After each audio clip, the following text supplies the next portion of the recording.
250, 300, 400, 200, 1 KG 200।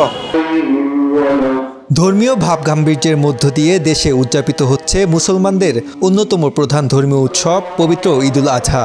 ঈদুল আজহার নামাজ শেষে পশু কোরবানিতে ব্যস্ত হয়ে পড়েন নগরবাসী। এদিকে গরু কেনা থেকে শুরু করে অন্যান্য খরচ যোগ করলে দেখা যায় কোরবানির মাংসের দাম দাঁড়ায় কেজি প্রতি প্রায় 1000 থেকে 1200 টাকা।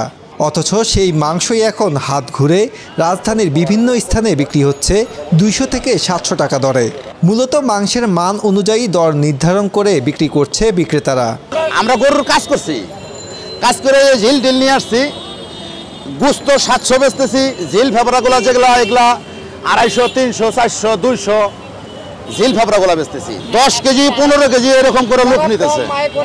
যারা মনে করেন গরিব দুঃখী মানুষ তারাই আমাদের কাছে আসে। 1 কেজি 200, এটা 60 মাংস মাথার 60, হাঁস মাংস 800 টাকা কেজি বেচতেছে। রিক্সাওয়ালা গরিব মানুষ, না তো গরিব মানুষ আমার মতো গরিব মানুষই খায়। বেলা যত গড়ায় রাজধানীর বেশ কয়েকটি স্থানে চোখে পড়ে এসব অস্থায়ী মাংসের হাট। শহরের অলিতে গলিতে অস্থায়ী এ বাজারে তুলনামূলক কম দামে মাংস বিক্রি হচ্ছে। মূলত সকাল থেকে ভিক্ষুক এবং দুস্থরা বিভিন্ন বাসাবাড়ি থেকে যে মাংস সংগ্রহ করছেন সেটাই তারা এসব স্থানে বিক্রি করছেন। কিন্তু এ সুযোগকে কাজে লাগাচ্ছেন কিছু মৌসুমি ব্যবসায়ীও। বাড্ডা লিংক রোডে দেখা মিলল কয়েকজন মাংস বিক্রেতার। রাস্তার পাশে কেজি দরে মাংস বিক্রি করছেন তারা। জানতে চাইলে তারা বলেন, নিম্ন আয়ের মানুষেরা কম দামে মাংস কিনতে পারছেন, পাশাপাশি তাদের নিজেদেরও কিছু আয় হচ্ছে। কিনেছি তো হলো 500 টাকা কেজি, বিক্রি করছি 600-700 টাকা লাভ হবে হয়তো সারাদিন বেচলে।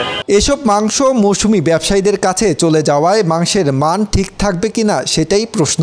কারণ বিভিন্ন বাসাবাড়ি থেকে বিভিন্ন রকমের মাংস একত্রিত করে বিক্রি করা হচ্ছে কেজি দরে।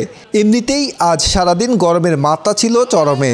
এর উপর ঠিকমতো সংরক্ষণ করা হয়নি এসব মাংস।